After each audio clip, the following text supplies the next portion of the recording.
Right, morning. Welcome. All 6 of us getting going this morning. Lee, what are we talking about? Making decisions. Obviously, there were some decisions made to be a little bit late this morning. So, and decisions and timing. So, if you're making the wrong decisions and you're getting your timing wrong, you're not going to be joining us at 8 o'clock and you're going to miss the beginning. So, all right, let's get over to you. Thanks, Ivan. I think I was thinking about this in terms of our conversation on Friday, and I'm wondering whether there are some ways of judging when it is time to move forward and to double down and say, right, all action stations, this is what we're doing, and as Cecile said, plan A, only plan A, and you just go for it 100%? Or is there a time when you are paying attention to the signals, whatever those may be, and you decide to be more cautious? You step back, or in other words, to get perspective, to reflect on what's maybe working, what's not working. And the picture that I have is one that Jim Collins gives as well, when he talks about how do you make decisions based on data, or how do you know when to take a big leap of faith, basically, in a particular direction. And he gives the illustration of 2 warships in the days when they shot cannons, drawing up alongside each other. And he said because cannons were not very accurate, or you only had one shot, let's put it that way. Cannon was a one shot, and so you had to get it right in the right place. So what they would do is they would shoot bullets first to see where is the trajectory going, where are we likely to be hitting. So they'd hit go try and get the target with small shots.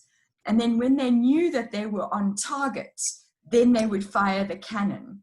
And he uses it as an illustration of test, see what's going to work. And then as you see that this is right, then you fire that cannon. And it's everything all at once, because now you've got evidence that this is going in the right direction. So those were the questions and thoughts that were going through my mind in terms of how do you weigh up making a decision based on timing. And I think Mpumelelo raised it. He's given his apologies for this morning, by the way, because he's not feeling well.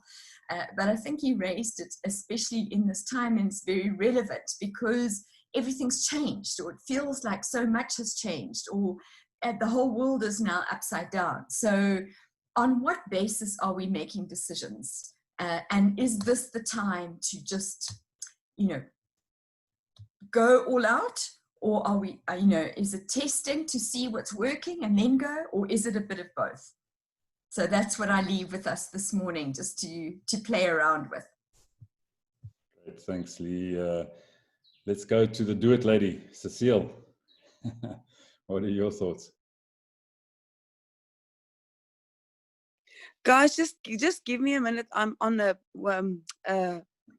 WhatsApp call here for no problem. Well, not call. So I'm backwards and forwards here on a WhatsApp now with some stock that needs to be done by 9 o'clock. So just give me a minute, please. No problem. Okay, so there she is doing it. Yeah. Okay. Good. Stella, let's get across to you.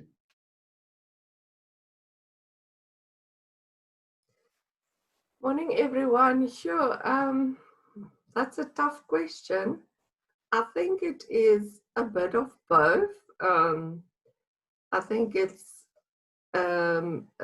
instinct, and for me, myself, my sixth sense lead me quite a bit. And then also, I actually tend to overthink things too much. I'm not a very impulsive person, so I would try and analyze and look at all the pros and cons and what if this and what if that. So I tend to sometimes overthink it instead of maybe just going with the flow or just taking that leap of faith. So if I think back of last year when I decided to make a career change or to leave a multi-choice after so many years, it wasn't a hasty decision. I really thought about it very hard and very deep. You know, I'm not the type that would just, I like to plan things, and know that, okay, this is how we're going to do it. And yeah, so I think it's for me, I'm more thinking through an idea and playing it off in my head of the scenarios that can evolve from that decision, than just making a hasty decision.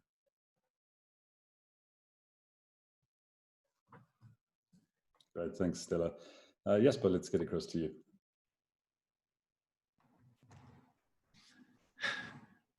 It's cold, and then we have to think all these deep thoughts so early in the morning. But to just philosophize, I think in the ideal world, and what Jim Collins described and what led into, is the ideal way to do is to keep having your feelers out there as to where's life going and what is the latest in technology, and position yourself in front of it. And it's pretty much what I'm also teaching in the gig circles. But then life happens. And I think if I look at the interventions in my life, almost, well, I could define it as one of two things. The one was you become so uncomfortable in the place that you are at, that you cannot see yourself continuing there. You don't know what the new solution is yet, but you just know that I can't stay here. And I think the focus for me is there on creating a state of comfort. And I think a lot of people in our current economy is finding themselves now at extreme discomfort, where there's no certainty on a job, there's no certainty on the economy, and an extreme state of discomfort. And what is screaming at them is almost a biological response to say, how do I get back to a state of comfort? And almost everybody who now offers you a state of comfort, they would investigate it and move into it. And it's in times like this that con artists flourish and get rich quick schemes flourish, because people are desperate. They jump at things. But I think in terms of a state of comfort, more like some of my earlier jobs where I got to a level of seniority where some of the people above me were just so obnoxious personalities that I dreaded going there on a Monday morning, and the whole week was just pain. And you realize that, listen, you can't continue in this toxic environment. You have to get out. But then some of my other decisions was based on almost an inner sense of you've come as far as you can go, but there's a new season awaiting you. And it's less of a shock to your system because you're almost expectantly looking for this new season. And with that hope of the new season, you're also willing to change yourself and undergo new training and stuff like that. And that was more or less one of the things that happened for me many years ago, when I sensed that my time in the corporate career is over. But to survive out there, I have to be brutally honest with myself as to what is holding me back to make a success of this new thing. And in my case, it was a simple thing like Trevor, I'm an introvert. I had to learn how to just learn to meet people, put my hand out and say, hey, I'm Jasper Klute, and learn how to make conversation. And then learn to listen. And out of that, pick up on needs of people that I can then move it forward and put it into perspective. But I wasn't willing to do it before, and I wasn't willing to admit it about myself. But once I've learned, and I just put it under the banner of learning salesmanship, I then became an avid student of salesmanship, and I learned, I read the books of Tom Hopkins and what is the other one? He's also now passed on, Zig Ziglar, and many of these people. But so I think for me is what prompts you, and yes, timing. I think it's probably less of a timing thing than a sense of season. And like we said, I think on Friday, there is no right decision. You make a decision, then you work it right. And I find that for most of the time of my life, it was one of those things where it was never the perfect time, according to doing it from a logical perspective, but an inner sense guided you and says, all right, just work it right. And then unbeknown to you, when I took the decision in 1989 that my time in the corporate career was over, it was another 2 years of preparation before I got retrenched in 92, but the seasons only changed for me in 94. But in 92, I could not have foreseen how the seasons would change in 94. But because I was then already out and active and out there in the marketplace, things then happened for me.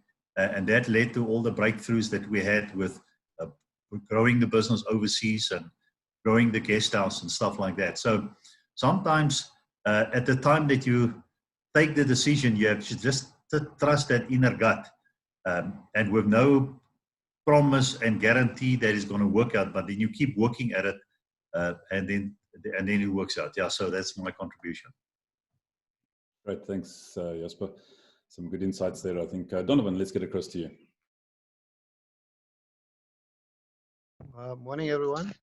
Yeah, I hope I got the question right. I was just having a thought about being able to adapt to the changes around you so that you can, achieve your goals, your plans. And being in the construction industry, for example, before a structure or building is built, the drawing or the design has changed so many times. It was revised so many times. By the time you build it, it's, for example, already on revision 7. And as you are building it, it also keeps changing until it's complete. It's gone through so many changes. But there you go, there's, successful project or building completed that everyone admires. So it's about changing and adapting to change. Thank you. Great, thanks, thanks, Donovan. Trevor, your thoughts? I'm going to share a screen if I can find it somewhere. So why is it not here? It's number 5500 after the 3500 that you've already got open. That's why Zoom is completely confused. I'm trying to work out why it's not finding it, but okay, it must be confused. So I posted to our Facebook site on Four Ways Chamber the latest business confidence index produced by Rand Merchant Bank and Bureau for Economic Research. And what it demonstrates as a helicopter view is that we have never been as low as we are as a nation in terms of business confidence for the past 45 years of this indicator. So it goes back to 1975, and we are down to almost 5% confidence left in the economy. So you have to have an understanding, and man, I've got to try and get this for you. I'll do it when Cecile comes on board. But what it demonstrates to you is if you have a look at all the cycles going back to 1975, on a chart, and if you're a chartist, Stella, and I pick up that I think you're something of a chartist, or you mentioned something to that effect, you would think right now is the perfect time to actually be buying stock and all that sort of thing. Yes, it is. But what it does demonstrate is that we might go down to zero confidence. So you might think that on that chart, today is the perfect time to sell everything that you have as assets, get it into cash, and buy stocks and shares. And in fact, Ivan knows all about this in Forex trading, and how when you think it's a perfect time to buy because it's right at the bottom of that chart and it's going to move up, the thing drops another 1,000% even further down. And that's where I think we are at the moment. I think things are going to get worse before they actually get better at the moment. So what does that mean? Well, you can jump off a building, or you can actually make things happen. And I have the feeling that the timing for us, where we understand what is going on, puts us at the top 1% of being able to analyze what other people can't analyze. They're going to feel the depth of this. They're not going to be ready for it. They're still going to be shocked. They're going to be like rabbits in their headlights, and they're not going to move. Right now is the time to just be moving. And what I wanted to demonstrate on this chart is that the higher you get as a helicopter view, the less you can actually see what to do on the ground. And right now we have to be taking a helicopter view, and you've got to think about, we're in chaos and crisis.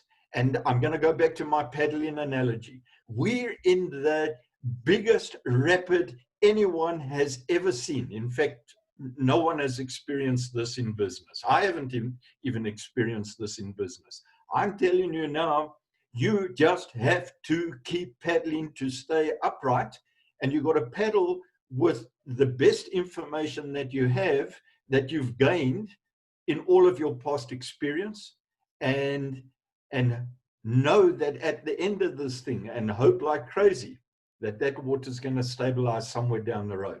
When's it going to stabilize? 18 months to 2 years time, I think. I don't think we've even scratched the surface of the challenge right now, which is very exciting because it tells us things that we've got to do. So we're taking decisions. Virtual Trade Fair, we're taking decisions. Wisdoms is taking decisions. We're all making things happen just in case this rapid is a lot deeper and has got a lot more to go than most other people think. And then the good news is, if I'm completely wrong and the cycle turns in 2 weeks, well, thank goodness. Okay. Then at least we've all come out of this and we can move. But my gut tells me that many, many people are not going to come out of this if they are not making things happen this instant. Right now, you've got to make things happen to the best of your particular ability, using the best of your skill. And you've got to understand that the business of business is profit. So you've got to move this business along to actually understand, okay, how are we going to make money in this scenario? You've got to be thinking this all the time. So helicopter view tells me the timing is right to be thinking and having these sort of discussions. And there's not enough of us on here. We should have 500 to 1,000 of us saying, okay, where's the money? And I'll tell you why people are not on here. They don't know where the money is. They're concerned about actually voicing their particular concerns. And if they did know where the money is, they're perhaps keeping it closer to the chest, which is scarcity mentality. We've got to adopt abundance mentality in this time and go after that abundance. Great, thanks, Javi. I think it's fascinating because, you know, people like myself, and I think to a degree Stella and Jasper and maybe even Donovan, we analyticals, you know, and we think we need to think these things through, and we think we need to do a lot of planning. And you know, as an analytical, I've taken some very what might be deemed as rash decisions in my career in life, and you might have seen some of those in my story a few weeks ago. But I think the risk is if you allow the analytical to dominate too much, you get into analysis paralysis and you do nothing, and that's the worst decision that you can ever take. Is to do nothing. And people think doing nothing sometimes is not making a decision, but it actually is. It's taking a decision not to be decisive. And I think there's a real danger in getting stuck in that kind of mode, because then you're not staying in the same place. You're actually going backwards. There's no such thing as a static point in your life or your business or your time. You're either moving forward or you're moving backwards. You're either growing or you're dying. I don't think there's a way to just bob on top of the water and stay in one position. It just simply doesn't work like that. As Trevor said, if you're sitting in a rapid, I tell you what, if you're sitting still, the rapid's going to take you where the rapid wants to take you, and you're going to have absolutely no control in the process. So, yeah, it's interesting when you look at it from an analytical perspective, because you think, okay, where's the data? I must look at this, and I must look at this, and I must analyze this, and I must analyze that, and you wind up missing the opportunities. I think so. Yeah, I think that's my little bit of input. So Trevor's got his chart finally. So do you want to just talk us through, and then I'll go across to Nazipo and Cecile if she's ready for us.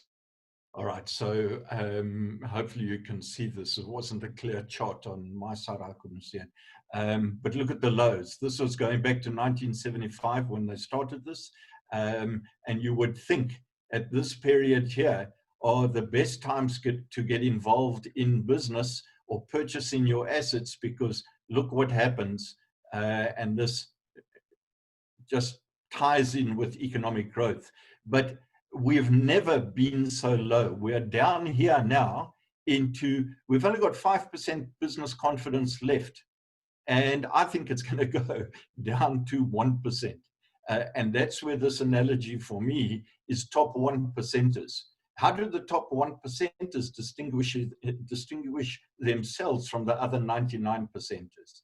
And so that's the helicopter view of what's going on in this economy. Now, you would think it's the right time to buy right now. I don't think it is.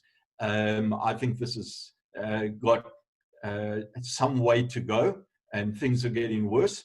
And maybe it's the cold that's telling me that. And I hope I'm wrong, because that just helps all of us get out of this as quickly as possible. So what do we do? What's the right thing to do with this timing? Well, people are going to need our input. And if all of us are smart about the information that we have gathered and the optimism that we were able to share, we're able to turn around to say it's not going to stay like this forever, but it may take longer than most people actually plan for. So we've got to take this information that we're actually sharing here, and we've got to go out there to the corporates and say, look, the effect on your staff, you must know they are being killed, and they clearly understand that at home they're struggling, but they're either going to close down, they're either going to jump off the buildings, or they're going to do something positive about it. And they need positive people who understand what's going on in this marketplace. And I think the type of people we have in this group are the type of positive people that corporates want out there. And so we must structure ourselves, and not only in the South African market. We've got to structure ourselves internationally. And this playing around on wisdoms on Zoom allows us to actually take our information and go spreading this message about what we think is going to happen, or what it's going to take to get out of this crisis. Paddle like hell. Great, thanks, Trevor. Yeah, Nazipa, I see you say you're not too sure of the trail of the conversation. We're basically just discussing an extension of Friday's discussion of timing and how decisions relate to timing. So when is the right time to take a decision? When is the wrong time to take a decision? So that's the gist of the discussion, is around timing and decision making. So if you'd like to comment, you are currently, I think, the only one other than Cecile who's tied up with business issues at the moment who hasn't had a comment. So yeah, just let's have your thoughts and we can chat about it. Thank you. Thanks. Morning, everyone. I had an issue this morning, so I ended up joining late. We forgot the mask at home on our way to school, and it was hectic, so I joined late. I joined when Trevor was speaking, and I enjoyed your sobering analogy, Trevor. Thanks for that. I think it sobered me up as well. And yeah, that's that. I think in terms of when is the right time to take a decision, it's usually said that, I think somebody said this on Friday as well, is that when people are afraid, that would probably be the right time for you to jump in and go for it. Personally, I don't think there's ever a right time. I think once you've done your due diligence and once you've done your full-on planning and you are sure of what you are heading for, I think it's really up to you as an individual. I don't think the conditions will ever be just perfect for everyone. So it's up to each one of us to do our own diligence. That's what I think. But I enjoyed Trevor's analogy. I'll go back to the chat, to the video when it gets posted, and just go through this again. Thank you. Great, thanks, Nazipo. Lee, do you want to add anything further?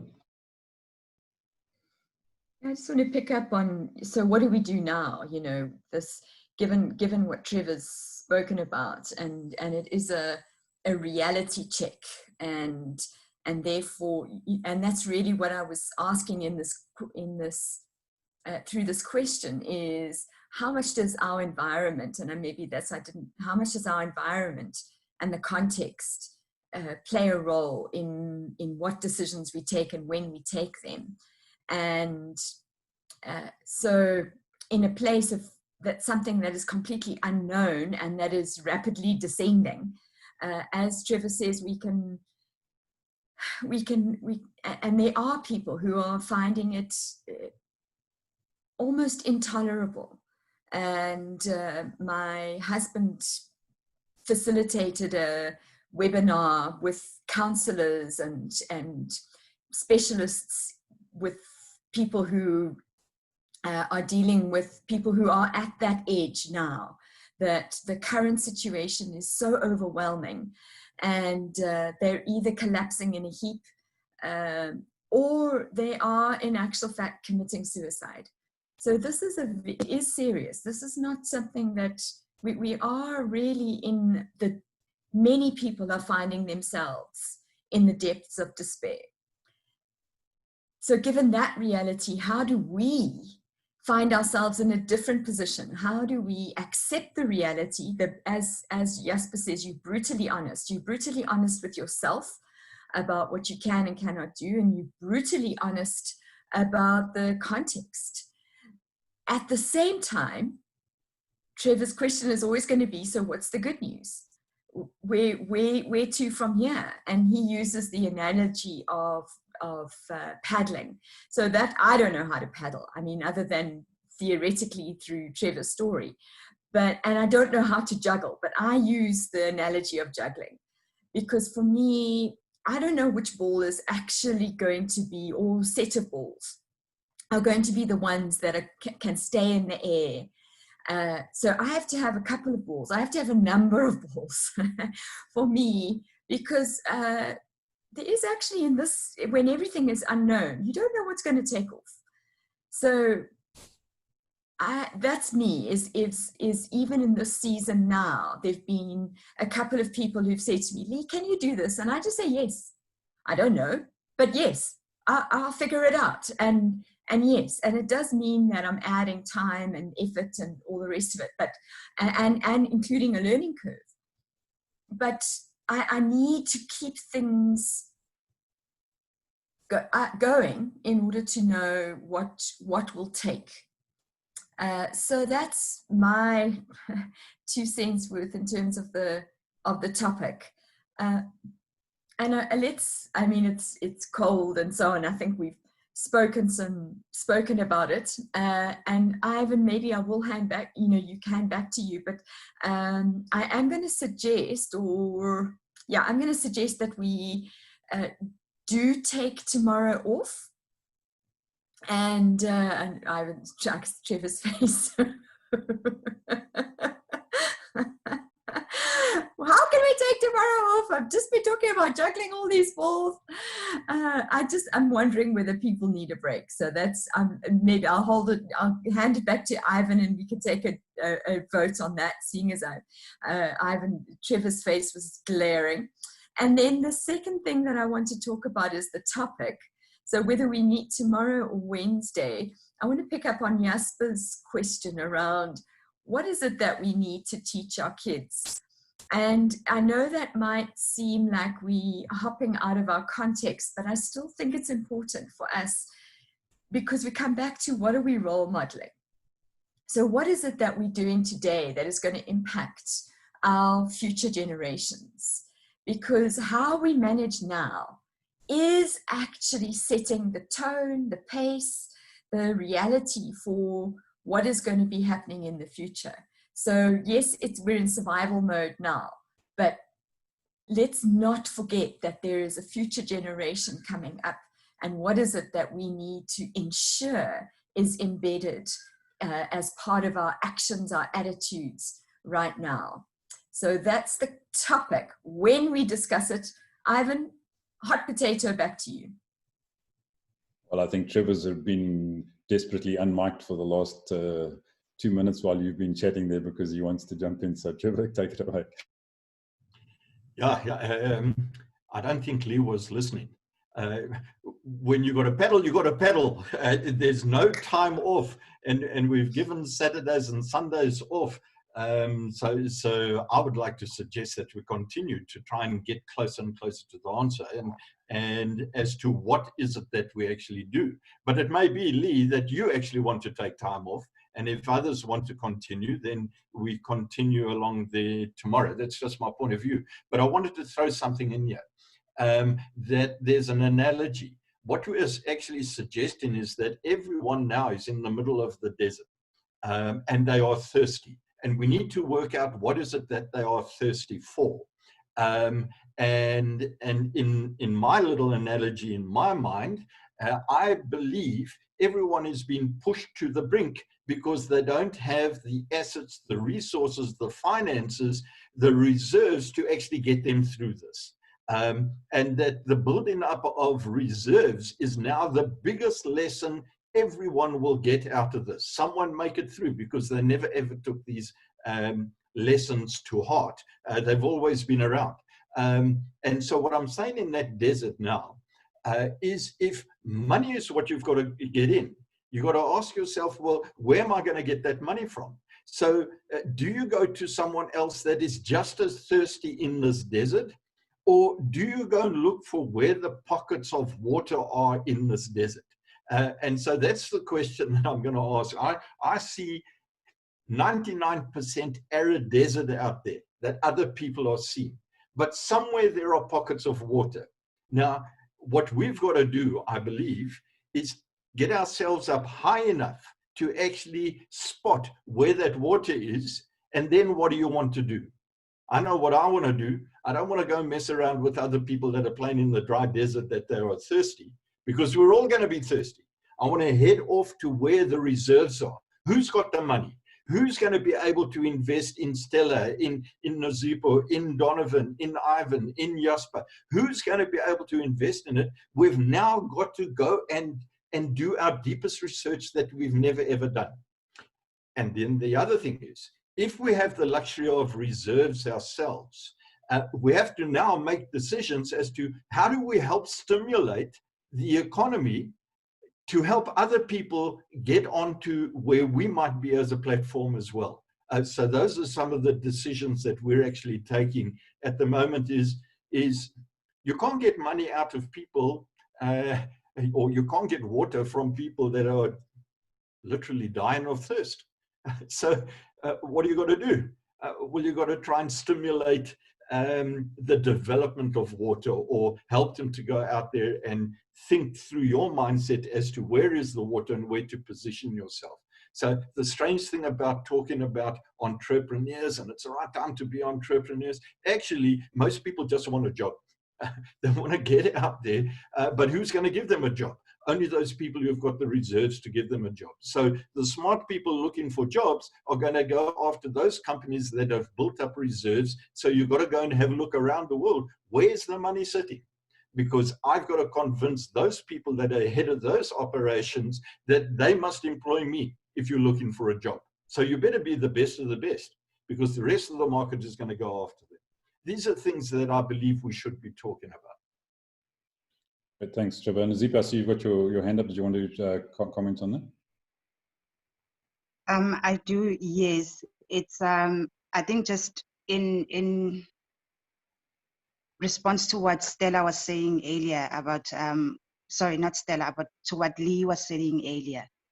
I remembered something that I had read a while back, and I just wanted to raise it here. It was from I wanted to quote it here. It was from Thabo Mbeki on his resignation speech, where he spoke about how gloom and despondency have never defeated adversity.